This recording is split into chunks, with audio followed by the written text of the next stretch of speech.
Hello everyone and welcome to a quick Aquanox Deep Descent tips and tricks video that's going to serve for some beginners to understand the game better and the user interface better in these early alpha stages of the game. I'm Norbert. I'm going to start with quickly looking at the interface, at the controls, and just looking at how the game itself can be played. So this is our host menu. Up at the top we can change between the different game modes, whether you want deathmatch and team deathmatch. There's a third game mode which is going to be available in the future, and whenever we want to host a certain game, we select the mode we want, we click host, select the map we want, we can give it a name. I'm gonna name it test server. Leave it at deathmatch, no bots, because Mikhail, our art director, is going to be joining me on this session, and that's about it. Now, while the game itself loads up, let's quickly look at the controls. The important parts are the movement ones and the dodges, and I will explain exactly how each one of them works in the game, and obviously the different kind of weapons. The cool part about the way ships work is that depending on which ship class you're actually playing, they feel and act fairly differently in the game. And what we're trying to do here is that every player can kind of adjust, select the ship and adjust this ship to their playstyle. Up here, first you need to choose your faction. There are a few. Obviously, we only have 2 ships in the alpha right now. We have the Recon or Recon and the Combat class. Now, the biggest difference is Recon or Scout or Assassin. People call it differently. It's a small and agile ship. It's supposed to be something that you use to hide and shoot from the distance. You shoot a bit, you hide, you shoot a bit, and you hide again. That's kind of how I played, at least. Combat, on the other hand, it has a lot more health, it has a lot more durability, and it's supposed to do what the name says. It is supposed to be for combat. I'm going to start with Recon and quickly explain our control scheme. Now, we are using a physics-based movement, which means if you travel in the water and you release going any kind of direction, your ship will keep on going for a few seconds and then come to a stop. You can move sideways. As you see, it needs some time to stop. It's not instantaneous and need to be careful not to crash into things. And you can go upwards and downwards by using space and control on the keyboard. If you tap space, you're going to do a quick jump, or you tap control, you're going to do a downwards jump. Now, right off my minimap, you can see these bars filling up. Those are my so-called dodge bars. If I'm traveling in any kind of direction and I tap shift, I'm going to do a quick jump to that direction. Now, this is really useful if you want to avoid some incoming fire quickly. Like you see a torpedo coming towards you, well, you better get out of the way. If you hold shift, you will get a speed boost to travel faster and to get away from enemies. Now, in the case of the Recon ship, this is very useful. As I described, it's much more about staying far away from the enemy. Now, Mikhail should be joining in the game fairly quickly, and we can see all these movements in action. Let's just quickly collect up some items, which is another important part. You start a multiplayer match with the Breaker or torpedo weapon and the Stingray, which is kind of like a chain machine gun. The purple ones, as the wrench icon shows, is a repair kit. Left of the minimap you see my shield and health. I need to keep those high at all times because otherwise I will just die and sink to the bottom.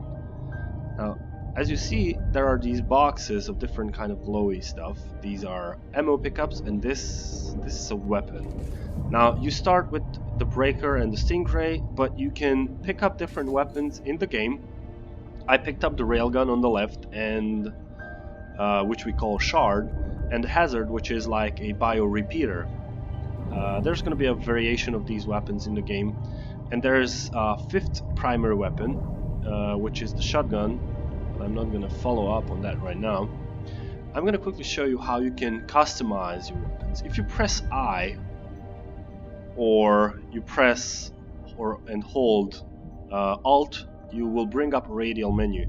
You have a bunch of stuff to do here.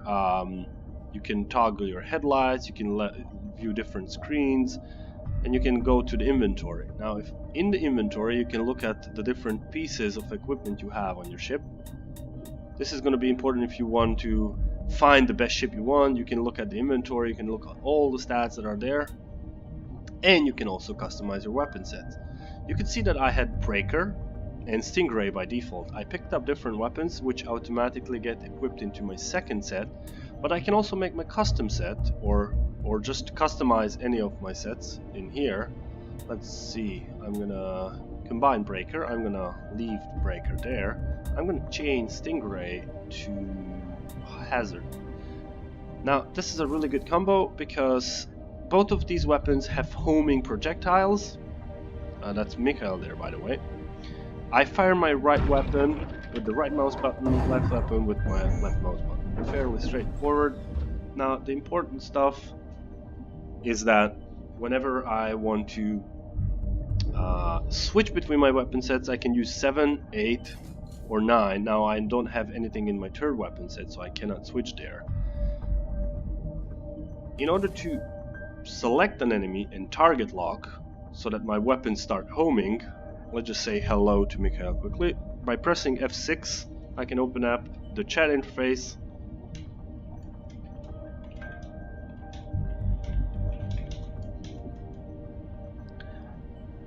I can close the chat.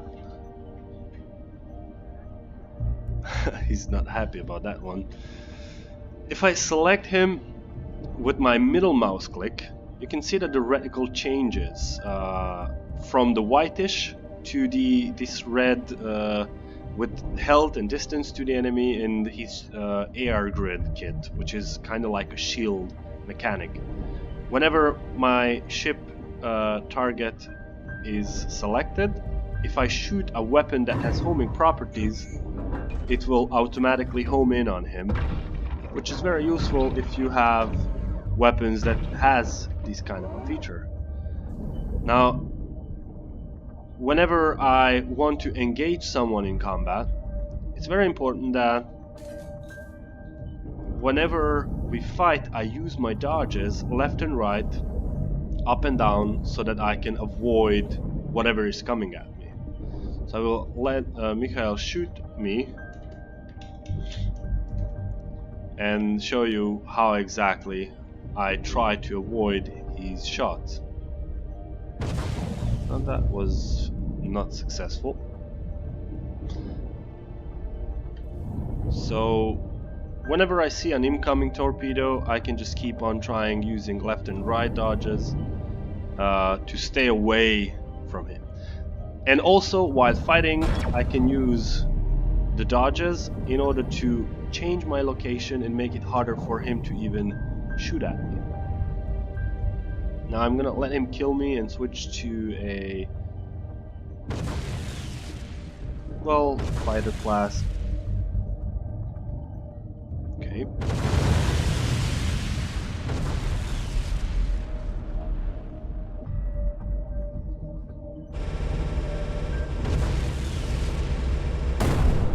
There we go.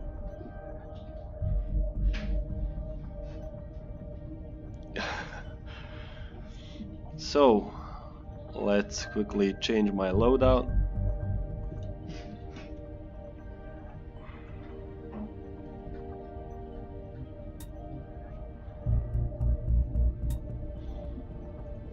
To combat, and also select my pilot. So a meaningful difference between the fighter and the scout is the fighter is slower, it has more health, it starts with the same weapons right now. However, it also has secondary weapons. Now if I go over into a free view mode so that I can look around my cockpit, you see that there's a little screen in the bottom right, a bit right from my minimap, which shows 2 turrets. If there is an enemy nearby and I have my turrets on, these turrets will automatically fire at the enemy and help me in my combat. Well, let's just find him. He's somewhere here. Where is he hiding? There he is. So I'm gonna turn on my turrets. As you see, they automatically start firing at him. And they're pretty handful actually, they can be quite strong.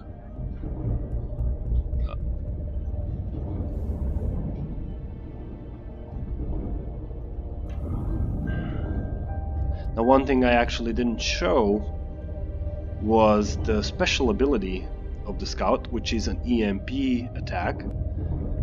The combat has a missile barrage or torpedo barrage ability, and it is activated by using or pressing the Q key, and it's actually quite a powerful thing. Now every ship in the game, every class has a set of unique abilities which are fairly useful. As you could see, my secondary weapons detected, that was an EMP, which, as you can see right from my minimap, my energy and my dodge slots are depleted, so I am restricted in movement now. However, my secondary weapons make a short deal. Oh, he's dodging.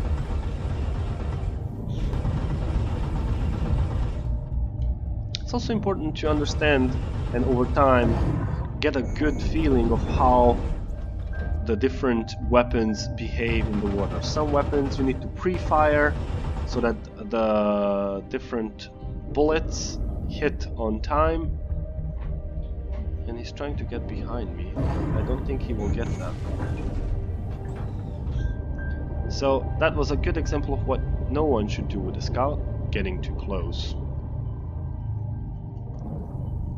Anyways, I think I covered most of the important things in the game. We'll probably doing a lot more smaller videos which will be focused on certain aspects in a lot more detail. This is more of a general one, and I hope I helped at least someone to start getting into the game and understanding the controls a bit better. So see you guys in the next videos. Have fun!